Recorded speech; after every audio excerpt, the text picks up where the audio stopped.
Hello बच्चों, कैसे हो आप लोग। ईडू टीच में आपका स्वागत है। अभी जो हम पढ़ाने जा रहे हैं वह है इकोनॉमिक्स है। इसके पहले हम हिस्ट्री में बहुत सारा क्वेश्चन चैप्टर पढ़ा चुके हैं। ठीक है, ज्योग्राफी और सिविक्स भी लेकर चलेंगे।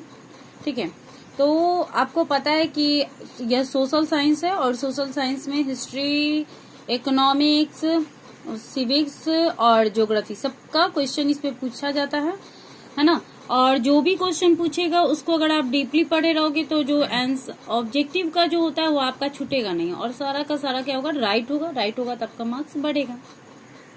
इसी कारण से हम लोग डीपली पढ़ाने की कोशिश, हम लोग डीपली पढ़ाते हैं। ठीक है, तो क्वेश्चन है कि अर्थव्यवस्था क्या है भाई। अर्थव्यवस्था, तो अर्थव्यवस्था आर्थिक क्रियाओं का एक ऐसा संगठन है जिसके अंतर्गत लोग कार्य करके अपनी आजीविका चलाते हैं। ये 2 नंबर 3 नंबर है और अगर 7 नंबर का होगा तो उस आधार पे भी हम बता देंगे कि किस तरीका से हम लोग को लिखना होता है। जैसे अर्थव्यवस्था क्या होता है, तो आर्थिक क्रियाओं का एक संगठन है। क्या है? आर्थिक क्रियाओं का संगठन। हम किसी भी हर आदमी कोई ना कोई कार्य करता है जिसके अंतर्गत क्या होता है, उसको इनकम होता है और वह उस इनकम से क्या करता है, अपना आजीविका चलाता है। ठीक है, हर समय एक देश दूसरे देश पे भी अगर आक्रमण करता था तो क्यों करता था, उसका अर्थव्यवस्था अगर अच्छा है। जैसे हमारा भारत में जो है, अंग्रेज कितने सालों तक शासन किया था, 200 सालों तक शासन किया था। क्यों किया था भाई? क्योंकि इसको सोने की चिड़िया कहा जाता था। ठीक है, और यहाँ भरपूर इसका शोषण किया। किसने किया? अंग्रेजों ने किया। क्योंकि यहाँ की अर्थव्यवस्था काफी अच्छी थी, है ना।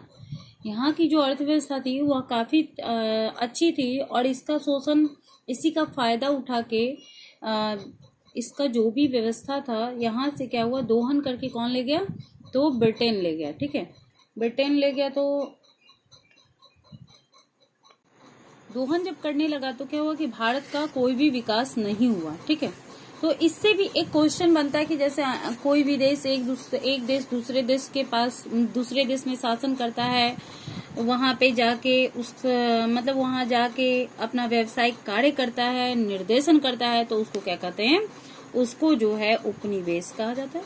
उपनिवेश का क्या कहा जाता है? उपनिवेश। जब कोई एक समृद्धशाली देश, कौन सा देश? समृद्धशाली देश,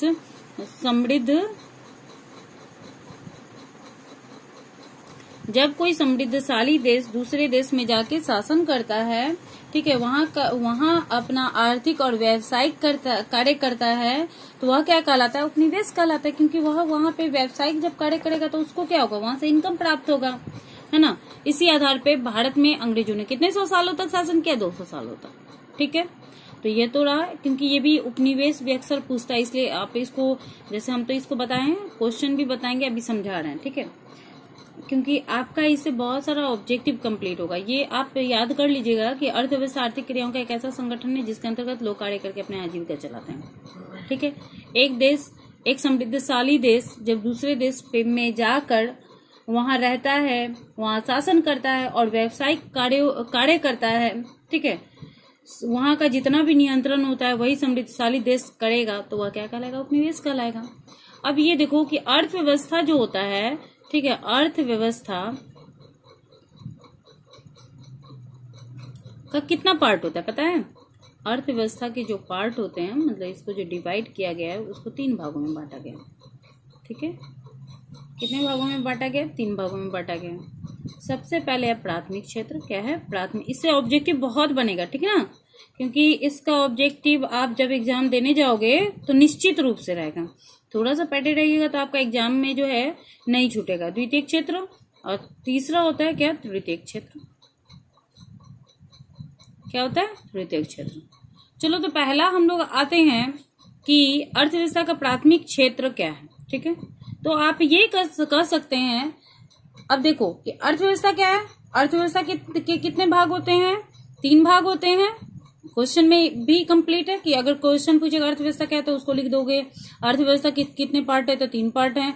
अब इससे ऑब्जेक्टिव कैसे बनेगा? तो अर्थव्यवस्था में प्राथमिक क्षेत्र क्या है? तो प्राथमिक क्षेत्र कृषि क्षेत्र को कहा जाता है। किसको कहा जाता है? कृषि क्षेत्र को प्राथमिक क्षेत्र कहा जाता है। ठीक है, समझ में आ रहा है?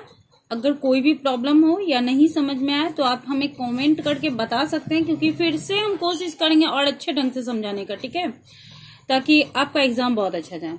चलो, द्वितीयक जो होता है, द्वितीयक क्षेत्र में जो होता है उसमें औद्योगिक, इसको आप कह सकते हो द्वितीयक क्षेत्र को औद्योगिक क्षेत्र भी कह सकते हो। क्या कह सकते हो? द्वितीयक क्षेत्र को औद्योगिक क्षेत्र भी कहा जा सकता है। ठीक है, मतलब द्वितीयक क्षेत्र को आप क्या कह सकते हो? औद्योगिक। औद्योगिक क्षेत्र में क्या क्या आता है बताओ? लघु उद्योग, कुटीर उद्योग, जो भी होता है वह सारा बड़ा उद्योग हो गया, तो वो सारा क्या हो गया कि द्वितीयक क्षेत्र हो गया। अब तृतीयक क्षेत्र में क्या आता है? तो इसमें जो है आप इसको क्या कह सकते हैं? सेवा क्षेत्र। तृतीयक क्षेत्र को क्या कह सकते हैं? आप इसको सेवा क्षेत्र भी कह सकते हैं। क्या कह सकते हैं? सेवा क्षेत्र। ठीक है, अब जानेंगे कि सेवा हमें कौन कौन प्रदान करता है। बैंक सेवा प्रदान करता है, परिवहन सेवा प्रदान करता है, व्यापार सेवा प्रदान करता है, और भी बहुत सारे हैं। तो इस तरीका से आप इसको समझ गए। अब देखो कि अर्थव्यवस्था जो प्राथमिक क्षेत्र है, जिसको हम क्या बोले, कृषि क्षेत्र कहे हैं। कृषि क्षेत्र में देखो क्या क्या आता है। तो कृषि क्षेत्र में तुमको पता है कि कृषि, ठीक, पहला तो कृषि डाल देंगे, दूसरा हम लोग पशुपालन, क्योंकि पशुपालन जो होता है वो कृषि पे इंडिपेंडेंट होता है, पशुपालन। तीसरा वन भी उसी पे डिपेंडेंट होता है। फिर मछली पालन। ठीक है, मछली पालन। तो उसके बाद जो आता है, हम अभी बताएं कि द्वितीयक क्षेत्र जो होता है औद्योगिक क्षेत्र भी कहा जाता है, जिसको क्या कहा जाता है, जिसमें क्या हो गया? उद्योग हो गया, कोई भी उद्योग हो गया। इसमें लघु उद्योग, इसमें कुटीर उद्योग आ जाएगा आपको, जो छोटे स्तर पे होता है। ठीक है, जिसमें 10-15 आदमी को रख के काम करवाया जाता है, जैसे कि पापड़ उपड़ का जो काम होता है, घरेलू स्तर पे जो भी कार्य होता है। ठीक है, उसके बाद लघु उद्योग होता है, छोटा मोटा उद्योग घर पे ही होता है। उसके बाद मध्यम उद्योग होता है, जो थोड़ा उससे बड़ा होगा, और बड़े उद्योग भी इसी में आएंगे। ठीक है, अब इसमें एक और आ जाता है, वो है निर्माण। ठीक है, इसमें निर्माण हो गया, भवन निर्माण हो गया, ब्रिज निर्माण हो गया, बहुत सारा का सारा इसमें आ गया, सड़क निर्माण हो गया। उसके बाद इसमें एक और चीज आ जाएगा, वो है बिजली। ठीक है, बिजली जो हम लोग यूज करते हैं वह भी द्वितीयक क्षेत्र में ही आएगा। किस में आएगा? बिजली द्वितीयक क्षेत्र में आएगा। ठीक है, उसके बाद आपको गैस जो हम लोग यूज करते हैं, एलपीजी गैस, वो भी किस में आ गया? द्वितीयक क्षेत्र में आ गया। ठीक है, अब आ गए तृतीयक क्षेत्र में। क्या आ जाएगा? अभी बताए थे हम लोग, बैंक। ठीक है, परिवहन, संचार, जो हम लोग मोबाइल यूज कर रहे हैं, अभी टेलीफोन यूज कर रहे थे या टीवी देखते हैं, तो वो संचार हो गया। फिर व्यापार, एक देश दूसरे देश के साथ व्यापार करता है। ठीक है, और फिर अन्य भी, इसमें कुछ अन्य भी सेवा है, अन्य सेवा। ठीक है, इस तरीके से आप जान गए। प्राथमिक क्षेत्र कृषि क्षेत्र हो गया, द्वितीयक क्षेत्र जो हो गया, द्वितीयक क्षेत्र को औद्योगिक क्षेत्र कहा जाता है। इसमें कुछ निर्माण भी होता है, जैसे निर्माण में तुमको आ गया ब्रिज निर्माण हो गया, घर, कोई भी निर्माण होगा तो वो निर्माण द्वितीयक क्षेत्र में आएगा। बिजली भी द्वितीयक क्षेत्र में आएगा, गैस भी द्वितीयक क्षेत्र में आएगा। जब तृतीयक क्षेत्र का बात आएगा तो बैंक तृतीयक क्षेत्र में आएगा, परिवहन तृतीयक क्षेत्र में आएगा, संचार तृतीयक क्षेत्र में आएगा, व्यापार जो है तृतीयक क्षेत्र में आएगा, और अन्य सेवा।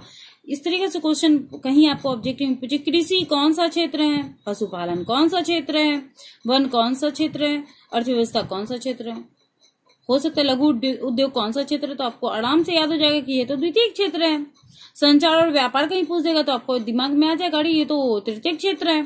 तो इस तरीके से आप मेरे चैनल पे अगर नए होइएगा तो सब्सक्राइब और लाइक करना ना भूलिएगा। ठीक है, और अगर आपको कोई भी प्रॉब्लम हो तो आप हमें बता सकते हैं, उसको हम फिर वीडियो बना के भेज देंगे, आप लोग को सेंड कर देंगे। थैंक यू मेरे वीडियो को देखने के लिए। अब जो है हम इसका अर्थव्यवस्था के जो प्रकार है, टाइप ऑफ इकोनॉमी को बता देंगे। ठीक है, थैंक यू।